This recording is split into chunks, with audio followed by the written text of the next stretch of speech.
Hello friends, welcome to our channel your career point. दोस्तों, channel पे उत्तराखंड अध्ययन test series चल रही है। आज ये 15वां पार्ट है और इससे पहले आपको चैनल पे 14 पार्ट अपलोड मिल जाएंगे उत्तराखंड टेस्ट सीरीज़ के प्लेलिस्ट में। और साथ ही हमारे चैनल पे ऑल इंडिया जीके और सामान्य हिंदी की टेस्ट सीरीज भी चल रही है और डिस्क्रिप्टिव टेस्ट सीरीज भी चलती है और UK SSC special test series भी चल रही है। आप उनको जरूर देखिए, वहाँ से आपको निश्चित क्वेश्चन देखने को मिलेंगे। सिलेबस के अकॉर्डिंग उसमें टेस्ट सीरीज तैयार की गई है, आप उसको ज़रूर देखिए। तो चलिए, आज ये उत्तराखंड का पार्ट है 15वां। तो चलिए शुरू करते हैं। यूके SSC एग्जाम के लिए इंपॉर्टेंट है ये, और यूके PSC के लिए भी, जहाँ भी उत्तराखंड पूछी जाती है उसके लिए इंपॉर्टेंट है। चलिए शुरू करते हैं। पहला क्वेश्चन है, 5 शैव तीर्थों में उत्तराखंड में कितने शैव तीर्थ हैं? तो ये जाएगा 2। ठीक है, कितने हैं उत्तराखंड में शैव तीर्थ? इनकी संख्या है 2। एक है जागेश्वर में और दूसरा कहाँ है? केदारनाथ में। केदारनाथ में ये। चलिए, तो इसका आंसर क्या हो जाएगा? 2 ही है।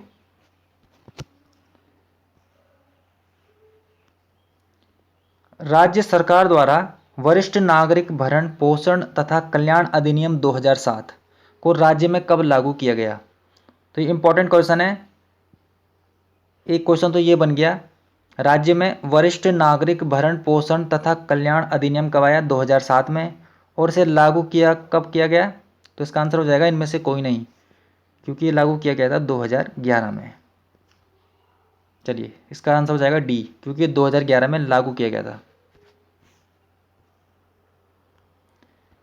केदारनाथ धाम पर कब राज्य सरकार द्वारा डाक टिकट जारी किया गया?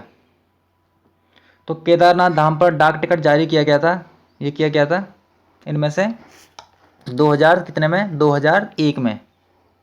और ये 4 रुपये का डाक टिकट था। कितने का था? 4 रुपये का। चलिए, इसका आंसर हो जाएगा 2001।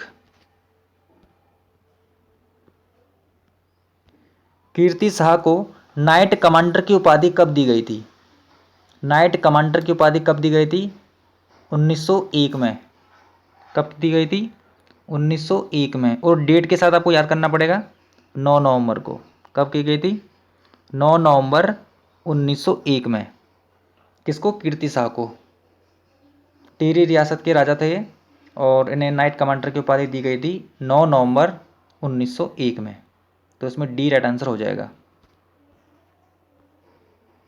चलिए, किस पवार शासक ने बनारस हिंदू विश्वविद्यालय को महाराजा कीर्ति शाह की स्मृति में 1 लाख रुपए की रकम और 6000 का वार्षिक सहायता दान दी थी? तो ये कौन थे? तो ये थे नरेंद्र शाह। कौन थे ये? नरेंद्र शाह। ये भी टिहरी रियासत के राजा थे और ये उन्होंने दी थी 1933 में, 1933 में। तो इसमें डी राइट आंसर हो जाएगा।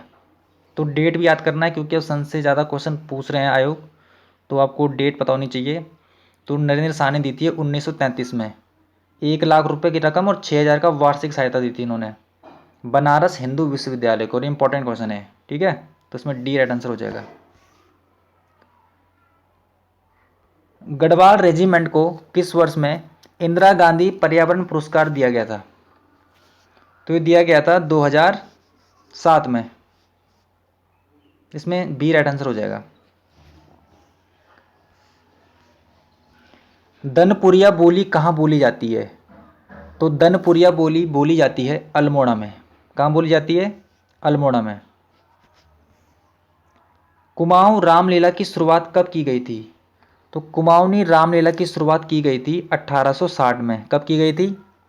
1860 में की गई थी, अल्मोड़ा में। ठीक है, अल्मोड़ा के भद्रेश्वर में, क्योंकि बेसिक प्लेस ही पूछ सकता है आपसे, तो आपको सब पता होना चाहिए। तो अल्मोड़ा में है भद्रेश्वर, वहाँ पे की गई थी ये। ठीक है, और इसकी शुरुआत की थी डिप्टी कलेक्टर स्वर्गीय देवीदत्त जोशी ने। किसने की थी? देवीदत्त जोशी ने।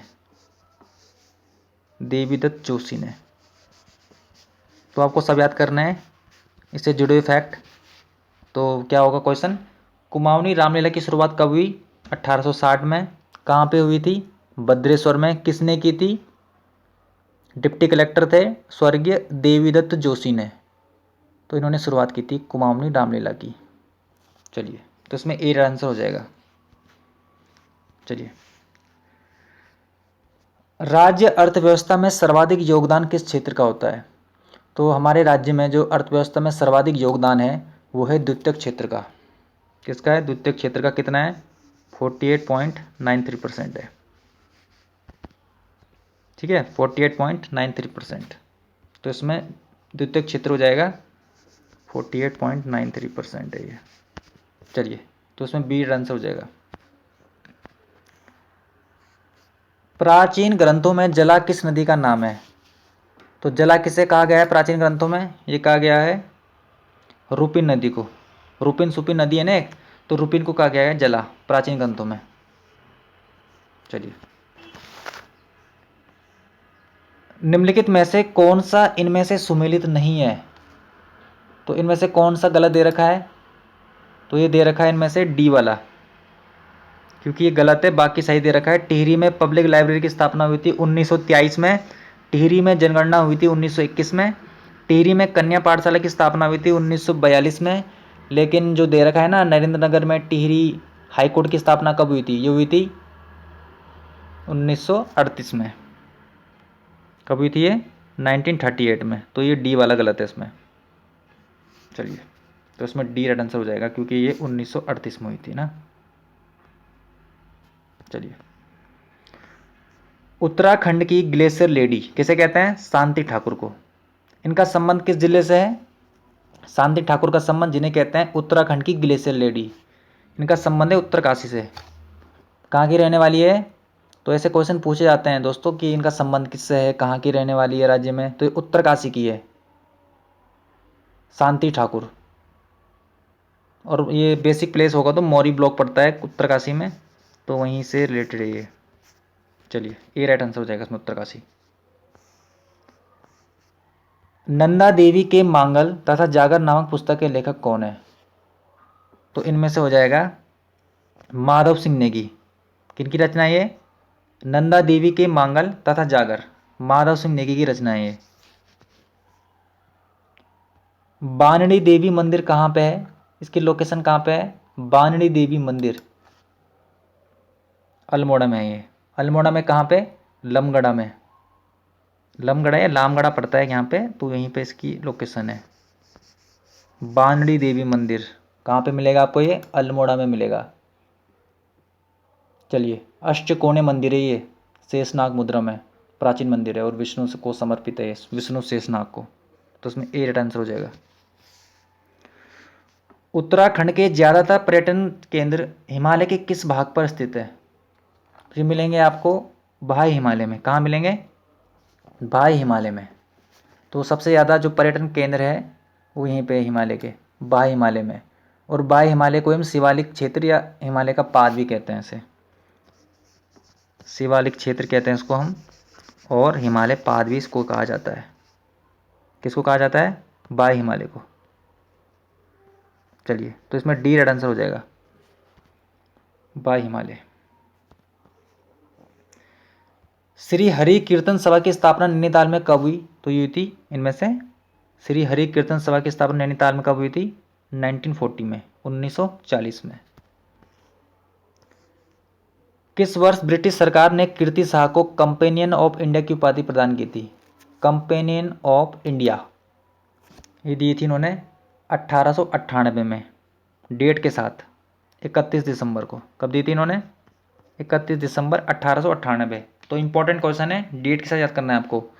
तो ब्रिटिश सरकार ने कीर्ति शाह को उपाधि दी थी कंपेनियन ऑफ इंडिया की। कब दी थी? 31 दिसंबर 1898 में। तो इसमें डी राइट आंसर हो जाएगा। देवराना मेला किस जनपद में लगता है?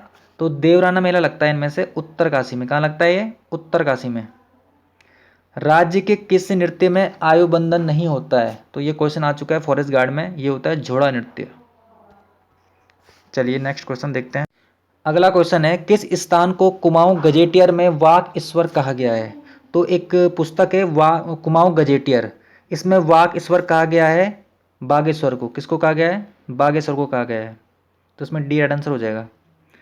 समाज के वंचित वर्ग को उत्कृष्ट शिक्षा दिलाने हेतु देवभूमि मुस्कान योजना की शुरुआत कब हुई थी? देवभूमि मुस्कान योजना 2009 में 2009 में शुरू की गई थी ये योजना, छात्रों के लिए, उत्कृष्ट शिक्षा के लिए। ठीक है, चलिए, तो इसमें क्या हो जाएगा राइट आंसर?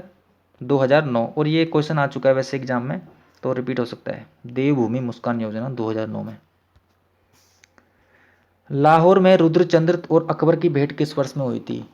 तो लाहौर में हुई थी रुद्रचंद्र और अकबर की भेंट, ये हुई थी 1588 में, और ये क्वेश्चन भी फॉरेस्ट गार्ड में आ चुका है। जागेश्वर मंदिर का सबसे प्राचीन मंदिर इनमें से कौन सा है? तो इनमें से सबसे प्राचीन मंदिर है इनमें से मृत्युंजय मंदिर। कौन सा मंदिर है? मृत्युंजय मंदिर। आज़ाद हिंद फौज में इनमें से किसने सुभाष चंद्र बोस के निजी सहायक के रूप में कार्य किया था? तो ये कौन थे? ये थे बुद्धि शरण रावत। कौन थे इनमें से? बुद्धि शरण रावत जी थे, इन्होंने काम किया था सुभाष चंद्र बोस के निजी सहायक के रूप में। और इंपॉर्टेंट क्वेश्चन है, ऐसे क्वेश्चन अब आयोग पूछने लगा है। चलिए नेक्स्ट क्वेश्चन देखते हैं। काला ढूंगी किस नदी के तट पर है? तो काला ढूंगी है बोर नदी के तट पर। कहाँ पे है काला ढूंगी? बोर नदी के तट पर है। और आपको पता ही नैनीताल में। कहाँ पे है? नैनीताल में है। अगला क्वेश्चन है, उत्तराखंड में जन जागरण और आंदोलन का इतिहास। उत्तराखंड में जन जागरण और आंदोलन का इतिहास, इस पुस्तक के लेखक कौन है? तो यह है डॉक्टर योगेश धस्माना जी। कौन है? डॉक्टर योगेश धस्माना जी। इस पुस्तक में स्थानीय जन चेतनाओं के बारे में बताया गया है, तो इंपॉर्टेंट है, तो इसमें ए राइट आंसर हो जाएगा। लास्ट क्वेश्चन है, पिछड़ी जातियों की केंद्रीय सूची में उत्तराखंड की किन जातियों को अगस्त 2015 में सम्मिलित किया गया था? तो कब किया गया था? इंपॉर्टेंट क्वेश्चन है, आ चुका है एग्जाम में। ये आया था आपका लोअर पीसेस में आया था, 2016 का जो पेपर हुआ था ना, उसमें आया था क्वेश्चन है। तो क्या पता जो कि SSC पूछ ले तो इंपॉर्टेंट रहेगा। तो ये इनमें से हो जाएगी कहार और तंवर सिंघारिया। तो राइट आंसर क्या हो जाएगा इसका? कहार और तंवर सिंघारिया। इसे मिला था उत्तराखंड की जाति है, अगस्त 2015 में सम्मिलित किया गया था पिछड़ी जातियों में, और वो भी सेंट्रल गवर्नमेंट के द्वारा। ठीक है, तो उसमें कहार और तंवर सिंघारिया इसका राइट आंसर हो जाएगा। चलिए, तो ये थे आज के इंपॉर्टेंट, मैंने इसमें आई थिंक 27 से 30 क्वेश्चन तक लिए थे इसमें। तो इंपॉर्टेंट क्वेश्चन है, उत्तराखंड में ऐसे क्वेश्चन देखने को मिलते हैं। तो ज़रूर आप, अगर आपको जो नहीं आता है उसको अपने नोटबुक में लेके और रिवाइज कीजिए, और ज़्यादा से ज़्यादा फैक्ट को याद करिए आप। तो मिलेंगे आपके अगले पार्ट के साथ। और अगर चैनल को सब्सक्राइब नहीं किया है तो हमारे चैनल को सब्सक्राइब जरूर कीजिए। यूर करियर पॉइंट पसंद आता है तो लाइक करना, कमेंट करना और दोस्तों के साथ शेयर करना। चलिए मिलते हैं नेक्स्ट टॉपिक के साथ। Thank you.